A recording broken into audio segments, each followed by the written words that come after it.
2018 TNPSC group 4ல கேட்கப்பட்ட maths ரிலேட்டான questions தான் பார்க்க போறோம். ஃபர்ஸ்ட் கொஸ்டின், ஒரு மாறியில் அமைந்த ஒருபடி சமன்பாட்டிற்கு எத்தனை தீர்வுகள்? 3 தீர்வு, ஒரு தீர்வு, 2 தீர்வு, தீர்வுகள் இல்லை. அதாவது ஒரு வேரியபிள் ஒரு படினா ஒரு பவர்ல இருக்கிற ஈக்குவேஷனுக்கு எத்தனை தீர்வுகள் கிடைக்கும் கேட்டிருக்காங்க. ஸோ நம்ம எக்ஸாம்பிளுக்கு ஒரு ஈக்குவேஷன் கிரியேட் பண்ணுவோம். 2x minus 4 equal to 0. அதாவது ஒரு மாறி ஒரு வேரியபிள் இருக்கிற ஒரு படி சமன்பாடு. இதை நம்ம சால்வ் பண்ணோம்னா 2x 4ன்னு வரும், x equal to 2ன்னு வரும். நம்மளுக்கு இங்கே ஒரே ஒரு வேரியபிள் தான் இருக்கு, ஒரே ஒரு சொல்யூஷன் ஆன்சர் தான் கிடைக்குது. ஸோ அப்போ ஒரு மாறிக்கு ஒரு தீர்வுகள் தான் கிடைக்குது. அப்போ option B is the right answer. e power 0வின் மதிப்பு e 1 0 இன்ஃபினிட்டி. எந்த ஒரு நம்பரா இருந்தாலும் அதோட பவர் வந்து 0 இருந்துச்சுன்னா அதோட வேல்யூ வந்து 1 தான். 2 பவர் 0, 3 பவர் 0, 4 பவர் 0, ஏன் இப்படியே போயிட்டு 1,00,000 பவர் 0வா இருந்தாலும் அதோட வேல்யூ வந்து 1 தான். ஸோ அப்போ எந்த நம்பருக்கு பவர் 0 இருந்தாலும் 1 தான். அப்போ e பவர் 0வோட value option B 1 is the right answer. Next question, ஒரு குறிப்பிட்ட அசலானது ஆண்டுக்கு 8% வட்டி வீதத்தில் 3 மடங்காவதற்கு பிடிக்கும் காலம் எவ்வளவுன்னு கேட்டு, 20 ஆண்டுகள், 22 ஆண்டுகள், 25 ஆண்டுகள், 30 ஆண்டுகள். அதாவது ஒரு அசலை பின்னு வச்சுக்கணும். அது வந்து ஒரு எண் கால அளவுல 8% வட்டி வீதத்துல அது 3 மடங்காகுது. அப்ப 3pன்னு மாறுது. p வந்து எண் கால அளவுல 3pன்னு மாறுது. ஸோ அப்ப நம்மளுக்கு இந்த எண் எவ்வளவுன்னு கேட்டிருக்காங்க. இப்போ நம்மளுக்கு தனி வட்டி ஃபார்முலா தெரியும், அதுல இந்த வேல்யூஸ்லாம் சப்ஸ்டிட் பண்ணா நம்மளுக்கு ஆன்சர் கிடைக்கும். அதுக்கு நம்மளுக்கு வட்டி எவ்வளோன்னு தெரியணும். ஸோ இப்போ வட்டி எவ்வளோன்னா கிடைச்சிருக்கிறதுல இருந்து அசலை கழிச்சா நம்மளுக்கு வட்டி கிடைச்சிருமா? ஸோ அப்போ 3p minus p is equal to 2p. அப்போ நமக்கு வட்டி தெரியும், r தெரியும், அசல் இருக்கு. இது எல்லாத்தையும் சப்ஸ்டிட் பண்ணா நம்ம வந்து என்ன கண்டுபிடிச்சிடலாம். ஸோ தனி வட்டி ஃபார்முலா தெரியும், pnr by 100. ஸோ இந்த வேல்யூஸ்லாம் சப்ஸ்டிட் பண்ணா வட்டி எவ்வளவு? 2p. அசலை p அப்படியே வச்சுக்கலாம். இன்ட்டு n இன்ட்டு r வந்து எவ்வளோ? 8/100. 8/100. இந்த p அடிச்சிடலாம். இந்த 100 இங்கே வச்சு மேலே மல்டிப்ளிகேஷன் ஆயிரும். அப்போ என்ன தான் தேவை, என்ன வச்சுட்டு மற்றலாம் கொண்டு வந்துடலாம். n equal to 200, மேலே இருக்க 8 கீழே வந்துடும், 8. இது 2 அடிச்சா 25. ஸோ அப்போ என்னோட வேல்யூ வந்து என்ன? 25. ஸோ இப்போ ஆன்சர் வந்து என்ன? ஆப்ஷன் சி, 25 ஆண்டுகள்ல ஒரு அசலானது 3 மடங்கா மாறும் 8% வட்டி விகிதத்தில். நெக்ஸ்ட் கொஸ்டின், இருவேறு எண்களின் ஜிசிடி எல்சிஎம் தொடர்பு. மீப்பெரு பொது வகுத்தி இஸ் ஈக்குவல் டு மீச்சிறு பொது மடங்கு மீப்பெரு பொது வகுத்தி greater than less than or equal to மீச்சிறு பொது மடங்கு மீச்சிறு பொது மடங்கு greater than or less than or equal to மீப்பெரு பொது வகுத்தி மீச்சிறு பொது மடங்கு ஈக்குவல் டு கிரேட்டர் தேன் மீப்பெரு பொது வகுத்தி. எல்சிஎம்க்கும் ஹெச்சிசிஎஃப்க்கும் இருக்கிற ரிலேஷன்ஷிப்ல எது சரியானதுன்னு கேட்குறாங்க. 1 2 3 4, இந்த 4ல எது சரின்னு கேட்டுருக்காங்க. எல்சிஎம்மும் ஹெச்சிசிஎஃப்பும் எப்பயுமே சமமா இருக்கும். எப்பயாவது சமமா இருக்குமா? வாய்ப்பில்லை. ஏன்னா இப்போ 12க்கும் 18க்கும் எல்சிஎம் எடுத்தீங்கன்னா என்ன வரும்? 3ஆல போட்டா 4 6 வரும். இது 2ஆல போட்டா 2 3 வரும். ஸோ 4 36. இதே இது இந்த 12க்கும் 18க்கும் ஹெச்சிசிஎஃப் எடுத்தீங்கன்னா 2 × 3 × 2, இதுக்கு போட்டா 2 × 3 × 3, இப்போ 6. இது இந்த 2 நம்பருக்கும் ஹெச்சிசிஎஃப் வந்து 36, எல்சிஎம் வந்து 36, ஹெச்சிசிஎஃப் 6. அப்போ 2 ஈக்குவலா இருக்கா? அப்போ முதல் இது வராது, இது தவறு. இப்போ ரெண்டுக்குமே இப்போ 36 6, இதை விட இது பெருசா இருக்கு. ஆனா ரெண்டும் ஈக்குவலா ஈக்குவலான்னு கேட்டா அதுவும் கிடையாது. அப்ப இதுவும் வராது, அப்ப இதுவும் வராது. அப்போ எல்சிஎம் வந்து எப்பயுமே ஹெச்சிசிஎஃப் விட பெருசா தான் இருக்கும். ஸோ அப்போ option 4 is the right answer. 6 விட 36 பெருசா தான். Next question. PQRS என்பன கூட்டுத்தொடர் வரிசையில் உள்ளன. இருப்பின் P minus 4Q plus R 6R minus 4S plus T இன் மதிப்பு காண்க. Option A 1, B 2, C 3, D 0. அதாவது PQRST இது எல்லாமே கூட்டுத்தொடர்ல இருக்குன்னு சொல்லியிருக்காங்க. இது எல்லாமே கூட்டுத்தொடர்ல இருக்கு.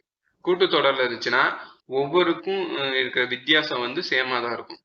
P minus Q is equal to R minus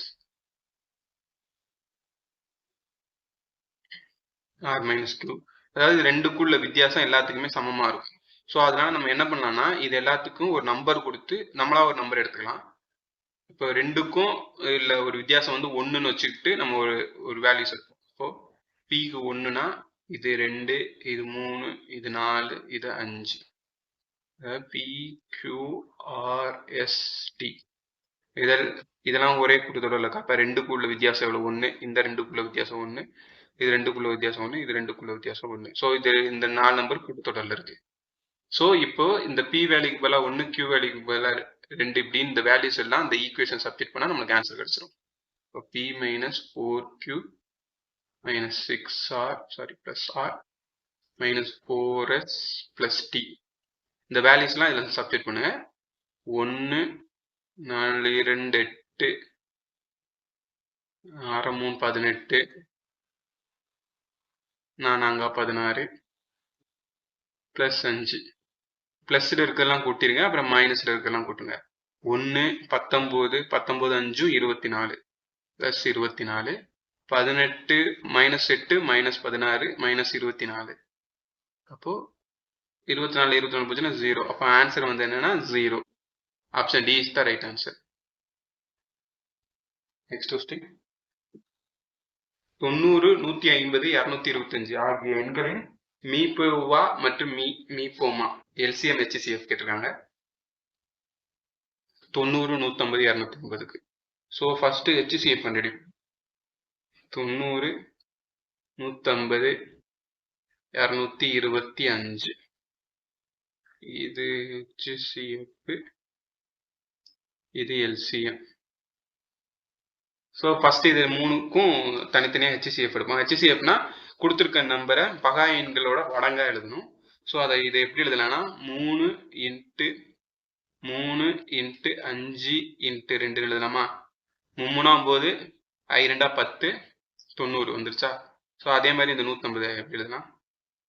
3 × 5 × 5 × 2 5 15, 2 10, 150. அதே மாதிரி இதை எப்படி எழுதலாம்?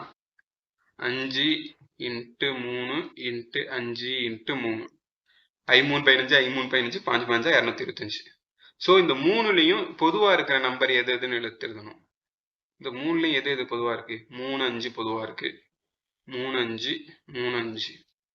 ஸோ இதுதான் 3 5 தான் பொதுவா இருக்கு. ஸோ அப்ப அதுதான் நம்மளோட HCF. அப்ப இந்த மூணு நம்பரோட மீப்பெரு பொது வகுத்தி என்னன்னா 3 × 5 15. இப்போ HCF கண்டுபிடிச்சாச்சு 15. அப்போ இது கிடையாது, இதுவும் கிடையாது. இது ரெண்டும் தான் ஆன்சரா இருக்கணும். ஃபர்ஸ்ட் HCF அடுத்து தான் LCM சொல்லிடுறாங்க. ஸோ ரெண்டும் ஒரே வேல்யூ தான், ஆர்டர் மட்டும் மாற்றி போட்டுருக்காங்க. 15 450 போட்டுருக்காங்க, 450 15 போட்டுருக்காங்க. ஸோ ஃபர்ஸ்ட் HCF வரும். ஃபர்ஸ்ட் 15 எங்க இருக்கு? ஆப்ஷன் ஏல இருக்கு. அப்போ option A is the right answer. இப்போ என்னன்னா இப்போ y minus 1/y is equal to 6 சொல்லியிருக்காங்க. இதே இது y cube minus 1/y cube is equal to எவ்வளோன்னு கேட்டிருக்காங்க. இப்போ இந்த மாதிரி ஒரு நம்பர் அதோட தலைகீழி அதோட வேல்யூ கொடுத்தாங்கன்னா இதுக்கு ஃபார்முலா வந்து என்னன்னா, இங்க கியூப்னு இருந்துச்சுன்னா இது எப்படி எழுதுனா இதை வந்து என்னன்னு வச்சுக்கோங்க. அப்போ இதோட மதிப்பு என்னவா இருக்குன்னா n q, இங்க மைனஸ் இருந்துச்சுன்னா இங்க பிளஸ் வரும், பிளஸ் 3n. இதே இது y plus 1/+y is equal to இங்க ஒரு நம்பர் நம்மளுக்கு வந்து y cube plus 1/y cube கொடுத்தாங்கன்னா இதுக்கு ஃபார்முலா வந்து என்னன்னா n cube, இங்க பிளஸ் இருக்கா, அப்ப மைனஸ் 3n. இதுதான் ஃபார்முலா. இது y cube க்கு. இதே இது ஸ்கொயர்ல கொடுத்தாங்கன்னா y plus 1/y is equal to n கொடுத்துட்டு y ஸ்கொயர் பிளஸ் 1/y ஸ்கொயர்னு கொடுத்தாங்கன்னா இதுக்கு வேல்யூ என்ன ஸ்கொயர்ல இருந்துச்சுன்னா இந்த n ஸ்கொயர் இங்க பிளஸ்ல இருக்கா அப்ப -2 ஸ்கொயர்னு கொடுத்தா n ஸ்கொயர் -2 பிளஸ்ஸா இருந்தா மைனஸ் மைனஸா இருந்தா பிளஸ் கியூப் கொடுத்தாங்கன்னா n cube plus R minus 3n இங்க மைனஸ் இருக்கு அதனால நம்ம இங்க 3 போட்டுருக்கோம் ஸோ n வேல்யூ என்ன 6 இப்போ 6 இங்க சப்ஸ்டிட்யூட் பண்ணா 216 பிளஸ் 3 இன்ட்டு 6 அப்போ 216 பிளஸ் 3 அப்போ 216 பிளஸ் 18 எவ்வளோ 234 ஸோ இப்போ option C is the right answer. Next question 0.12, 0.12, 0.0012 என்ற தொடர் வரிசையின் 7வது உறுப்பை காண்க. ஒரு தொடர் கொடுத்துருக்காங்க அதோட 7வது உறுப்பு கேட்டிருக்காங்க. ஸோ அதுக்கு நமக்கு இது ஃபர்ஸ்ட் கூட்டுத்தொடரா பெருக்கு தொடரான்னு தெரியணும். கூட்டுத்தொடரா இருந்தா ரெண்டுக்கும் இருக்கிற டிஃபரன்ஸ் சேமா இருக்கணும். பெருக்கு தொடரா இருந்தா ரெண்டுக்கும் இருக்கிற ரேஷியோஸ் அடுத்தடுத்த நம்பருக்குள்ள இருக்கிற ரேஷியோஸ் சமமா இருக்கணும். இதை பார்த்தா கூட்டுத்தொடர் மாதிரி தெரியல. இது வந்து பெருக்கு தொடர் தான். செக் பண்ணி பார்த்துக்கிறோமா? இப்போ இதை வந்து இதெல்லாம் டிவைட் பண்ணி பார்ப்போம். 0.0012 டிவைடட் பை 0.12 பெருக்கு சாரி ஒரு 0 தான் 0.012 பெருக்கு தொடரா இருந்தா கிடைக்கிற ரேஷியோ வந்து சேமா இருக்கும். இது ரெண்டையும் அடிச்சா 1/10. அடுத்து இந்த நம்பருக்கு இந்த நம்பருக்கு ரேஷியோ பார்ப்போம். 0.0012 டிவைடட் பை 0.012 இது ரெண்டையும் அடிச்சா 1/10. அப்போ கிடைக்கக்கூடிய ரேஷியோ சேமா இருக்கு. அப்போ இது வந்து பெருக்கு தொடர்ல தான் இருக்கு. பெருக்கு தொடர்ல 7வது உறுப்பு கேட்டிருக்காங்க. பெருக்கு தொடருக்கு ஃபார்முலா என்னன்னா என்னாவது உறுப்பு ஃபார்முலா என்னன்னா tn equal to ARn-1 இதுதான் ஃபார்முலா. என்னாவது உறுப்போட வேல்யூ என்னன்னு கேட்டா இதான் formula tn equal to ARn-1. ஏன்றது முதல் உறுப்பு, ஆறுன்றது இதோட ரேஷியோ தான் 6. என்னன்றது கொடுத்துருக்கிற எத்தனாவது உறுப்புன்னு கேட்டுருக்காங்களோ இதுதான் n. ஸோ இப்போ இந்த வேல்யூஸ்லாம் சப்ஸ்டிட் பண்ணால் நமக்கு ஆன்சர் கிடைச்சிடும். ஏ வந்து என்ன 0.12 இன்ட்டு ஆர் வந்து என்ன 1/10 n வந்து என்ன 7. அப்போ 7 மைனஸ் 1. ஸோ 7ல் 1 போச்சுன்னா 6. இப்போ இது எப்படி எழுதுனா 0.12 இன்ட்டு 1/10⁶ இப்படி எழுதலாமா? இந்த பிளஸ் வந்து மேலே வந்துச்சுன்னா மைனஸ்னு ஆயிரும். அப்போ 0.12 இன்ட்டு 10⁻⁻6 ஆயிரும். 0.12 ஆப்ஷன்ல இல்லை, எல்லாம் 1.2ல தான் ஆன்சர் இருக்கு 4 ஆப்ஷனும். ஸோ அப்போ இதை வந்து 1.2ன்னு எழுதுனா இந்த ஒரு ஸ்தானம் தள்ளி இங்கே புள்ளி வைக்கணும்னா மேலே ஒரு நம்பர் ஆட் ஆகும். ஸோ இது எப்படி எழுதலாம்னா 1.2 இன்ட்டு 10⁻7. இப்போ இதான் ஆன்சர் 1.2 இன்ட்டு 10⁻7. அப்போ ஆப்ஷன் இங்க இருக்கு. Option D is the right answer. Next question. ஒரு இணைகணத்தில் எது தவறான கூற்று? எதிர்பக்கங்கள் இணையாகும், எதிரெதிர் கோணங்கள் மற்ற பக்கங்கள் சமமாகும், மூலை விட்டங்களின் நீளங்கள் சமமாகும், மூலை விட்டங்கள் ஒன்றை ஒன்று இரு சமக்கூறிடும். இதுதான் ஒரு இணைகரம்.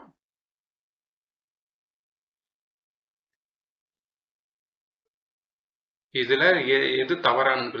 எதிரெதிர் பக்கங்கள் ரெண்டு பக்கமும் சமமா எதிரெதிர் பக்கங்கள் சமமா இருக்கனாலதான் இதை நம்ம இணைகரம்னு சொல்றோம். 4 பக்கம் சமமா இருந்தா அது சதுரமாயிரும். எதிரெதிர் பக்கங்கள் மட்டும் இது ரெண்டும் இணையா இருக்கிறதுனால இது இணைகரம். ஸோ அப்ப இது சரி. எதிரெதிர் கோணங்கள் பக்கங்கள் சமம். அப்ப இதுவும் சரிதான். பக்கங்கள் சமமா இருக்கும், கோணங்களும் சமமா தான் இருக்கும். இதுவும் சரி. மூலை விட்டங்கள் நீளங்கள் சமமா இருக்கும்னா கிடையாது. இது மட்டும் மூலை விட்டங்கள் சமமா இருக்காது. ஆனா மூலை விட்டங்கள் ஒன்னே ஒன்று ஈக்குவலா கட் பண்ணும். ஆனா வேல்யூ வந்து சமம் கிடையாது. ஸோ இப்போ ஆப்ஷன் சி மூலை விட்டங்கள் நீளங்கள் சமமாகும். இதுதான் தவறான கூற்று இணைகரத்துக்கு. Next question. 0வின் தலைகீழி 0, 1, இன்ஃபினிட்டி தலைகிலி கிடையாது. 1/0 எவ்வளோன்னு கேட்டிருக்காங்க. 0க்கு தலைகிலி கிடையவே கிடையாது. ஸோ ஆப்ஷன் டி தலைகிலி கிடையாது. Next question. கீழ்காணும் கூற்றுகளில் எது தவறான கூற்றாகும்? வெவ்வேறு எண்களின் பொது வகுத்திகளில் மிகப்பெரிய வகுத்தி அவ்வெண்களின் பொது வகுத்தி ஆகும். இரு எண்களின் மீப்போவா 1 எனில் அவ்விரு எண்களும் பகா எண்கள். வெவ்வேறு எண்களின் பொது மடங்களின் மிகச்சிறிய மடங்கு அவ்வெண்களின் மீச்சிறு பொது மடங்காகும்.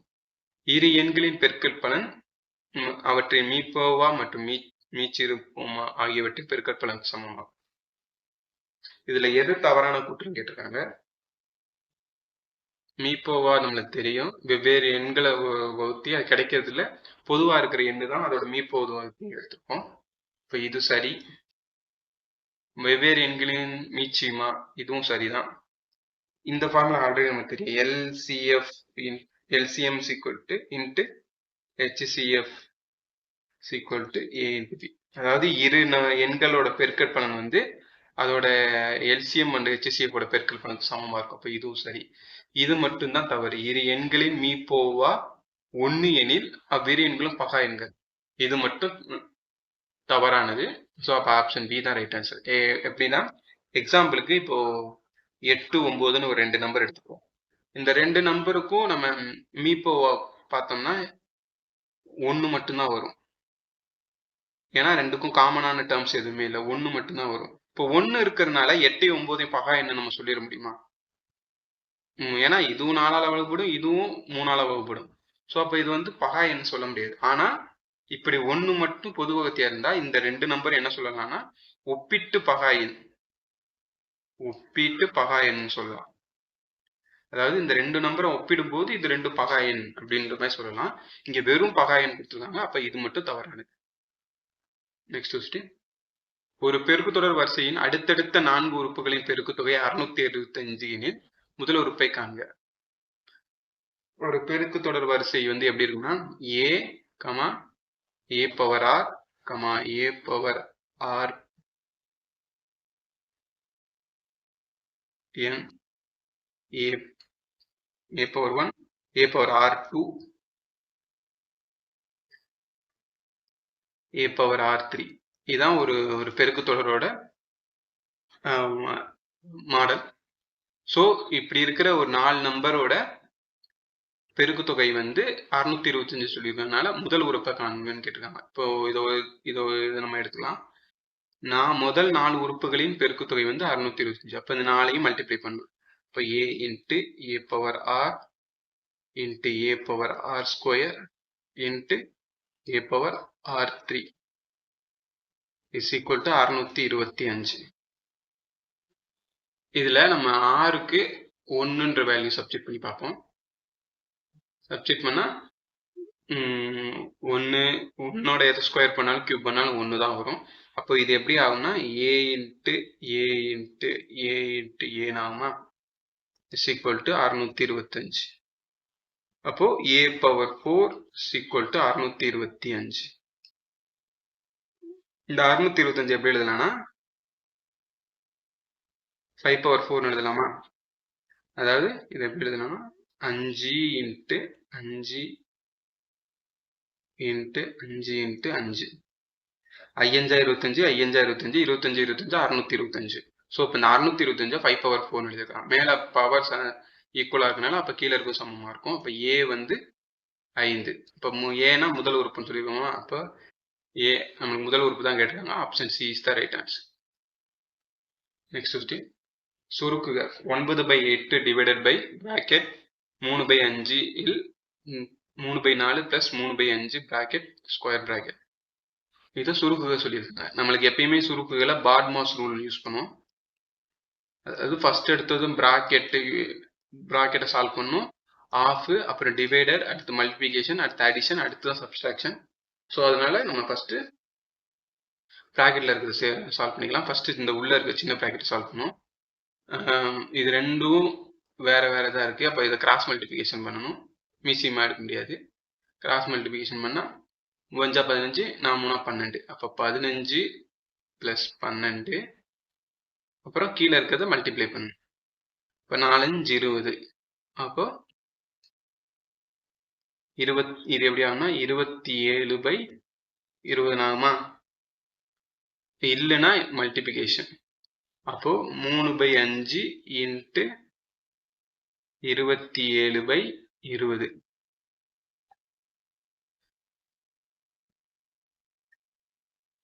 Divided by 9/8.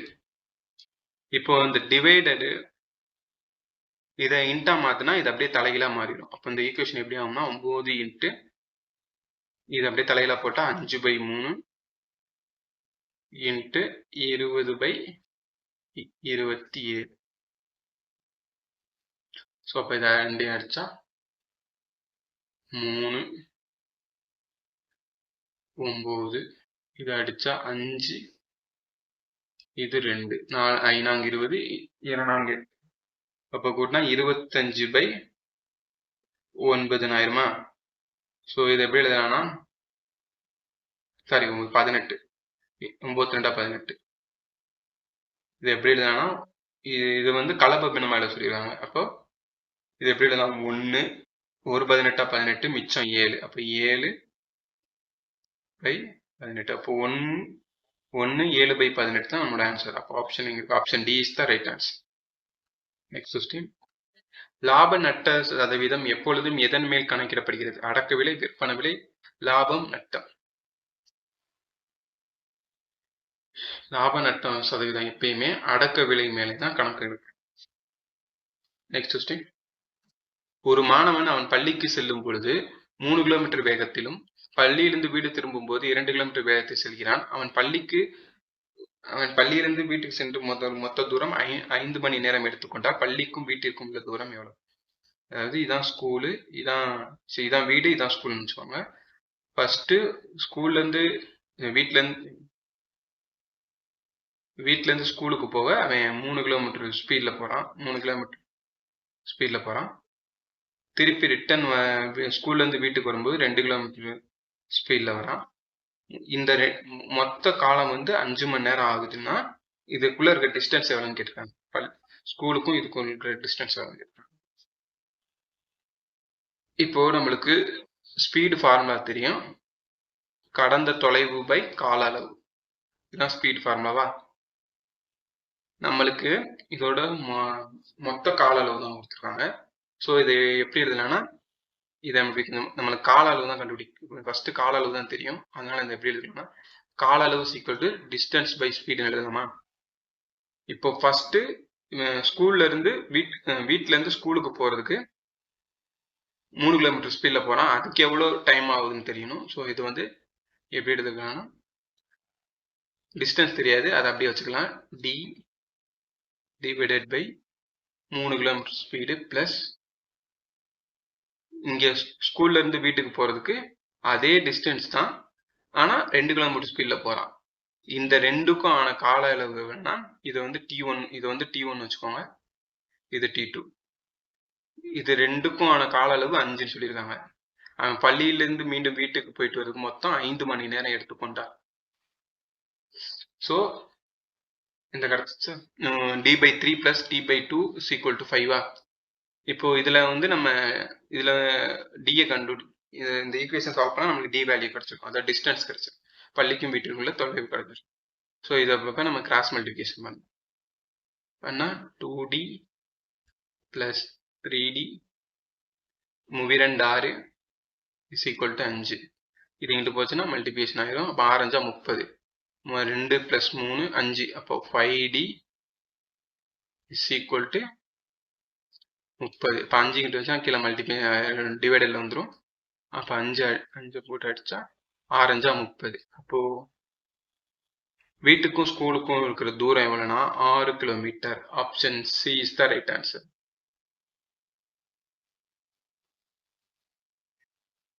Next question. x, 2x plus 2, 3x plus 3 என்பன ஒரு பெருக்கு தொடர் வரிசையில் இருப்பின் 11x 22x plus 22 33x plus 33 என்ற தொடர் வரிசையானது ஒரு கூட்டு தொடர் வரிசை, ஒரு பெருக்கு தொடர் வரிசை, ஒரு மாறிலி தொடர் வரிசை, ஒரு கூட்டு தொடர் வரிசை. இது வந்து ஒரு பெருக்கு தொடர் சொல்லியிருக்காங்க. அப்ப இது என்னன்னு கேட்டிருக்காங்க.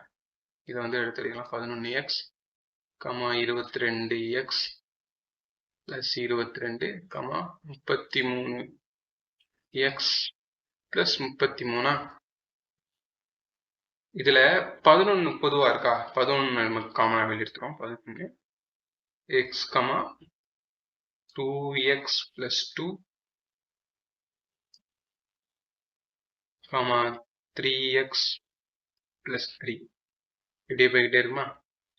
இப்போ இது வந்து ஒரு பெருக்கு தொடர் அப்படின்னு நமக்கு முன்னாடி கொடுத்துருக்காங்க. x 2x 3x plus 3 இது வந்து ஒரு பெருக்கு தொடர்னு சொல்லியிருக்காங்க. இதோட ஒரு வேல்யூ ஒரு வேல்யூவை மல்டிப்ளை பண்ணும்போது கிடைக்கிறதும் ஒரு பெருக்கு தொடராக தானே இருக்கும். ஸோ அப்போ ஆன்சர் வந்து என்னன்னா option B 11x 22x plus 22 இது வந்து ஒரு பெருக்கு தொடர் வரிசை. Next question. 3 எண்களின் கூடுதல் 264. முதல் எண் இரண்டாவது எண் போல் 2 மடங்கு, மூன்றாவது எண் முதல் எண்ணின் 3 1 பங்கு எண்ணில் இரண்டாவது எண்ணை காண்க. அதாவது first number, second number, third number இப்படி இருக்கா? உங்களுக்கு என்ன சொல்லியிருக்காங்க? முதல் எண் இரண்டாவது எண் போல் 2 மடங்கு. இப்போ செகண்ட் நம்பர் எக்ஸ்ன்னு வச்சுக்கிட்டா ரெண்டாவது நம்பரை போல் 2 மடங்கு தான் ஃபர்ஸ்ட் நம்பர் சொல்லியிருக்காங்க. அப்போ ஃபர்ஸ்ட் நம்பர் வந்து 2x. அடுத்து என்ன சொல்லியிருக்காங்க? மூன்றாவது எண் முதல் எண்ணின் 3 1 பங்கு. மூணாவது நம்பர் வந்து என்னன்னா முதல் நம்பரோட 3 1 பங்குன்னு சொல்லியிருக்காங்க. அப்போ முதல் நம்பர் வந்து 2x, இதுல 3 1 பங்குனா இன்டூ 1/3. இந்த 3 நம்பரோட கூடுதல் 264 சொல்லியிருக்காங்க. அப்ப இது மூணையும் கூட்டிக்கலாமா? அப்ப 2x plus x plus 2x by 3 is equal to 264. இது ரெண்டையும் கூட்டினா 3x plus 2x by 3 ஆகுமா? அப்போ இதை கிராஸ் மல்டிபிகேஷன் பண்ணா இங்க 9x plus 2x by 3 இருக்கும். 264. இந்த 3 எங்கிட்ட வந்துடலாம். இப்போ 264 இன்ட்டு 3, 4 3 12 2 மிச்சம் 1, 6 18 19 9 மிச்சம் 1, 2 6 6 1 7, அப்போ 792. அப்போ 9 2 கூட்டினா 11. அப்போ 11x is equal to 792. நம்மளுக்கு தேவை x தான். x எங்கிட்ட வச்சுக்கிட்டு இந்த 11 எங்க போனால் கீழே டிவைடில் வந்துடும். அப்போ 792 டிவைடட் பை 11. இப்போ x equal இது ரெண்டே அடிச்சா 7 17 77 மிச்சம் 2 2 12 2 11 22. அப்ப எக்ஸோட வேல்யூ வந்து என்னன்னா 72. நம்மளுக்கு என்ன கேட்டாங்க? இரண்டாவது எண்ணை தான் நம்ம எக்ஸ்னு எடுத்துப்போம். அப்ப எக்ஸ் இரண்டாவது எண்ணோட வேல்யூ வந்து 72. Option B is the right answer. Next question. 1 square plus 2 square plus 3 square plus 10 square equal to 385 எனில் 2 square 4 square plus 6 square plus இப்படியே 20 ஸ்கொயரின் மதிப்பு காண்க. நம்மளுக்கு ஒரு முதல் இயல் எண்களோட வர்க்கங்களின் கூடுதலுக்கு தான் ஃபார்முலா இருக்கு. அதே மாதிரி முதல் ஒற்றை எண்களின் வர்க்கங்களின் கூடுதலுக்கு தான் ஃபார்முலா இருக்கு. முதல் இயல் எண்களின் கூடுதல் வந்து வர்க்கங்களின் கூடுதலுக்கு ஃபார்முலா வந்து n இன்ட்டு, அதாவது இதுக்கு ஃபார்முலா முதல் இயல் எண்களின் வர்க்கங்களின் கூடுதலுக்கு formula n into n plus 1 2n plus 1/6. அதே மாதிரி ஒற்றை எண்களோட ஃபார்முலா வந்து n ஸ்கொயர். ஆனா நம்மளுக்கு இங்க இரட்டை எண்களோட வர்க்கங்களின் கூடுதலுக்கு ஃபார்முலா கிடையாது. ஆனா நம்மளுக்கு இங்க வந்து இந்த வேல்யூ எதுக்கு கொடுத்துருக்காங்கன்னா இந்த இதையும் ஈக்குவேட் பண்ணி பார்க்கணும். இதுக்கு ஏதாவது தொடர்பு இருக்கா, இல்லை இதை இது மாதிரி மாத்தலாமா அப்படின்னு தெரிஞ்சாதான் நம்ம ஆன்சர் பண்ண முடியும். ஸோ நம்ம இந்த வேல்யூவை ஃபர்ஸ்ட் எடுத்து எழுதிக்கிறோம். 2 square plus 4 square plus 6 square இப்படியே பிளஸ் 20 ஸ்கொயர். இது எப்படி எழுதலாம்னா 1 இன்ட்டு 2 ஸ்கொயர் பிளஸ் 2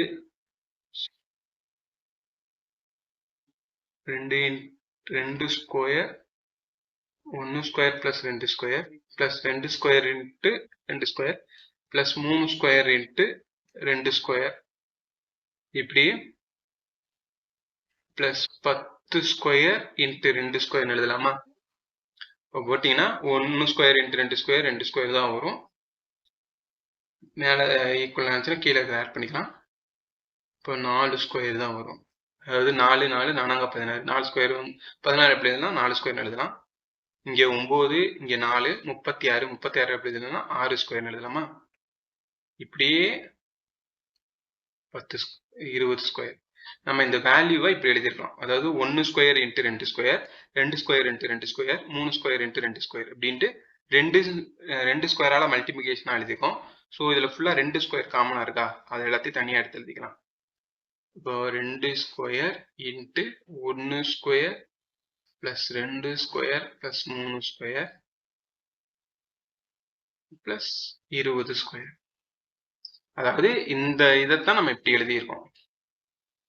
இந்த 2 square plus 4 square plus 6 square இருக்குல்ல, அதைத்தான் 2 square into 1 square plus 2 square plus 3 square into 10 square வரை இந்த மாதிரி எழுதியிருக்கோம். நமக்கு ஆல்ரெடி 1 ஸ்கொயர்லேருந்து 10 ஸ்கொயர் வரைக்கும் இருக்கிற வேல்யூ எவ்வளோ கொடுத்துட்டாங்க? 385. ஸோ அது இந்த இதுக்கு பதிலாக அந்த 385 சப்ஸ்டிட் பண்ணணும்.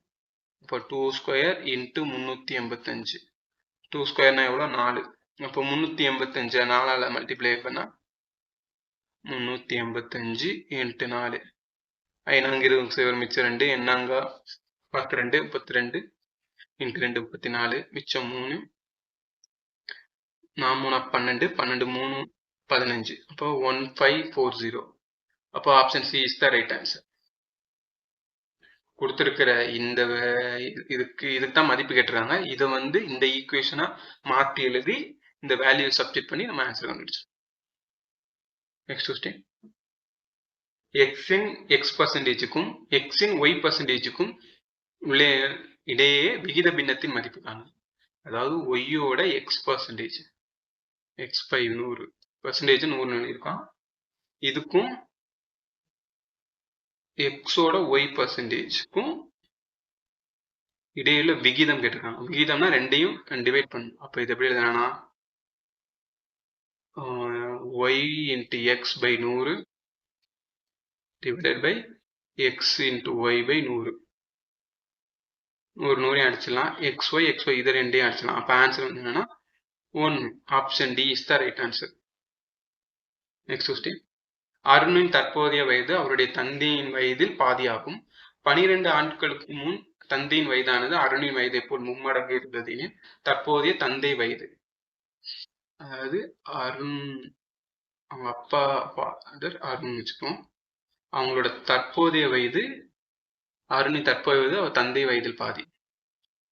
அப்போ அருணோட வயதை எக்ஸ்ன்னு வச்சுக்க, அப்போ அவங்க அப்பா வயதை 2xன்னு வச்சுக்கிட்டா அருணோட வயது எக்ஸ்னா அவங்க அப்பாவோட வயது 2x இருக்கும். அதாவது இதுல பாதி தானே எக்ஸ். இது வந்து பிரசன்ட்ல என்ன சொல்லிருக்காங்கன்னா 12 வருடங்களுக்கு முன் 12 வருஷத்துக்கு முன்னாடி அவங்க அப்பாவோட வயது அவனோட அருண் வயதை போல் 3 மடங்கு. அப்போ இது வந்து எக்ஸ்னா இது வந்து 3xன்னு இருக்கும்னு சொல்லியிருக்காங்க. எனில் தற்போது அவங்க அப்பா வயது இது என்னன்னு கேட்டிருக்காங்க. இதுக்கு நம்ம ஃபார்முலா ஈக்குவேஷன் மாற்றி பண்ணலாம், ஆனால் டைம் எடுக்கும். நம்ம அதுக்கு வந்து ஆப்ஷன்ஸ் மெத்தடில் போடலாம். ஒவ்வொரு வேல்யூ சப்ஸ்டிட் பண்ணி பாருங்க. இப்போ அவங்க அப்பாவோட வயது 24. இப்போ ஆப்ஷன் ஃபர்ஸ்ட் இது எடுத்துக்கோங்க. இது அவங்க அப்பாவோட வயது 24ன்னு எடுத்துக்கிட்டா இதுல பாதி தான் அருணோட வயது 12. 12 வருடங்களுக்கு முன்புனா இதுல இருந்து 12 கழிக்கணும். 12 கழிச்சா 12 இது 0ன்னு ஆயிரும். அப்போ இது 3 மடங்கா இருக்கா? அப்ப இது கிடையாது. அப்ப ஆப்ஷன் ஏ கிடையாது. அடுத்து 36. அப்ப அப்பாவோட தற்போதைய வயது 36ன்னு எடுத்துக்கிட்டா இதுல பாதி 18. இதான் அருணோட தற்போதைய வயது. இதுல 12 வருடங்களுக்கு முன்பு 12 வருஷத்துக்கு முன்னாடினா இது 24 ஆயிரும். இது 12 ஆயிரும்.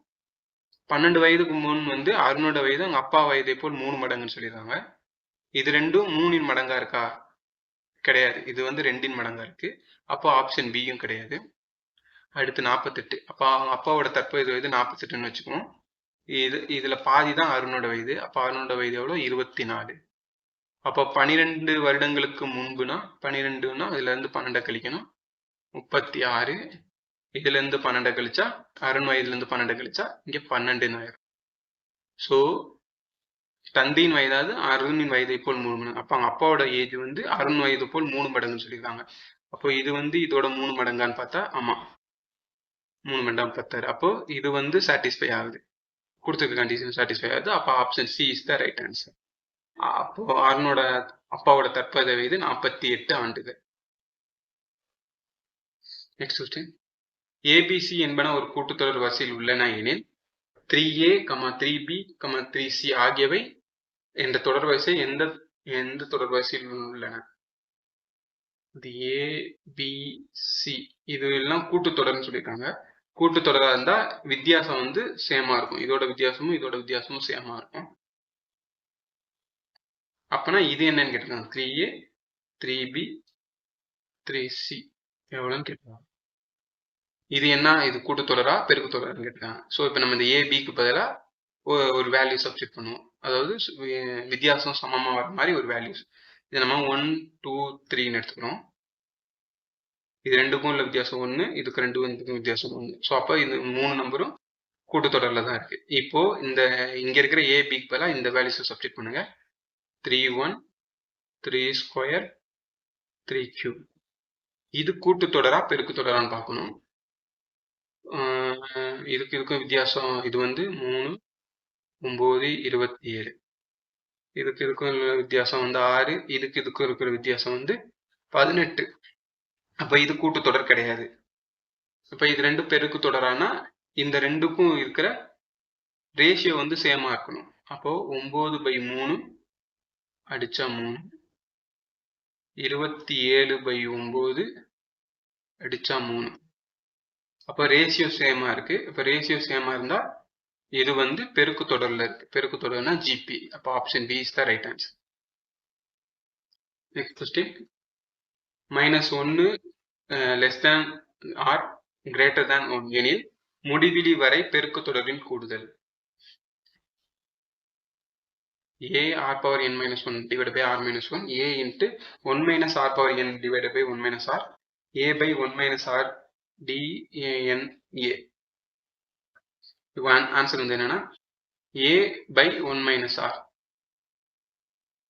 Next question. அரைவட்டத்தில் அமையும் கோணம். அரைவட்டம் இதான் ஒரு அரைவட்டம் எடுத்துக்கோங்க. இதுல அமையிற கோணம் என்னன்னு கேட்டிருக்காங்க. இதான் அரைவட்டத்துல அமையிற ஒரு கோணம். ஸோ இது வந்து எப்பயுமே ஒரு செங்கோணமா தான் இருக்கும். அரைவட்டத்தில் அமையும் கோணம் ஒரு செங்கோணமா இருக்கும். Option D is the right answer. Next question. a/3 is equal to b/4 is equal to c/7 எனில் a plus b plus c divided by c என்பதன் மதிப்பு. a/3 b/4 plus c/7 இது கொடுத்துட்டு இதோட வேல்யூ கேட்டிருக்காங்க. ஸோ இதுல வந்து ஏக்கு பதிலாக அது கீழே இருக்கிற வேல்யூ சப்ஸ்டிட் பண்ணுங்க, பிக்கு பதிலாக அதுக்கு கீழே இருக்க வேல்யூ சப்ஸ்டிட் பண்ணுங்க, சிக்கு பதிலாக அதுக்கு கீழே இருக்க வேல்யூ சப்ஸ்டிட் பண்ணுங்க. அப்போ சப்ஸ்டிட் பண்ணா 3 + 4 + 7 divided by 7. அப்போ 14/7 அடிச்சா 2. ஸோ அப்போ ஆன்சர் வந்து என்னன்னா option B 2 is the right answer. Next question. 3:3, 2:3, 3:5, 4:7, 5:8 இவற்றில் எது பெரியது? இது வந்து இஸ்டுவா நம்ம பின்னம் எழுதிக்கலாம். 2/3, 3/5, 4/7, 5/8 இப்படி 4 பின்னம் கொடுத்துருக்காங்க. இதுல எது பெருசுன்னு கேட்டிருக்காங்க. இந்த மாதிரி 4 பின்னங்கள் கொடுத்து இதுல எது பெரியதுன்னு கேட்டாங்கன்னா பகுதிக்கும் விகுதிக்கும் இருக்கிற டிஃபரன்ஸ் பாருங்க. எது வந்து கம்மியா இருக்கோ அதுதான் பெரிய நம்பர். இப்போ 2ல் 3 போச்சுன்னா 1, 3ல் 1 போச்சுன்னா 2, 7ல் 4 போச்சுன்னா 3, 8ல் 5 போச்சுன்னா 3. இதுதான் பகுதிக்கும் விகுதிக்கும் இருக்கிற வித்தியாசம். இதுல எது சின்னதா இருக்கோ அதோட பின்னம் தான் பெரியது.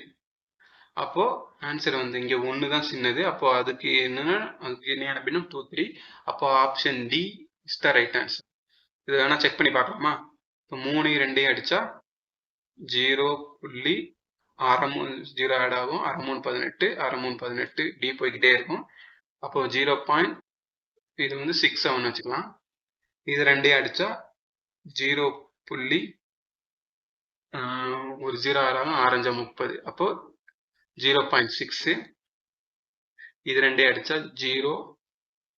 ஒரு 0 ஆட் ஆயிடுச்சுன்னா 40. 5 7 55 மிச்சம் 5 ஆகும். 9 7 6 42 7 7 49 மிச்சம் 1. இப்படியே போய்கிட்டே இருக்கும். இது 2 அடிச்சா 0. ஒரு 0 ஆட் ஆகும். 50 6 8 48 மிச்சம் 2. ஒரு 0 ஆட் பண்ணா 7 8 16 5. அப்போ 625 வரும். அப்போ 0.67 0.6 0.57 0.625. இதுல எது பெருசுன்னு பார்த்தா 0.67 தான் பெருசு. அப்போ 2/3 தானே பெருசு. அப்போ நம்மளோட இதுவும் கரெக்டா ஆப்ஷன் டி 2:3 தான் ரைட் ஆன்சர். ஈஸியா பண்ணணும்னா பின்னங்கள் கொடுத்து பெருசு எது கேட்டாங்கன்னா பகுதிக்கும் விகுதிக்கும் வித்தியாசம் கண்டுபிடிக்க. எது வித்தியாசம் கம்மியா இருக்கோ அதான் பெருசு. Next question. ஓகே கைஸ், இந்த வீடியோ பிடிச்சா லைக் பண்ணுங்க, உங்க ஃப்ரெண்ட்ஸுக்கு ஷேர் பண்ணுங்க, மறக்காம சேனலை சப்ஸ்கிரைப் பண்ணுங்க. உங்களோட ஃபீட்பேக்ஸ் இருந்தால் கீழே கமெண்ட் பண்ணுங்க. நான் உங்களுக்கு இதே மாதிரி இன்னொரு வீடியோ சந்திக்கிறேன். ஓகே கைஸ், தேங்க்யூ, பாய்.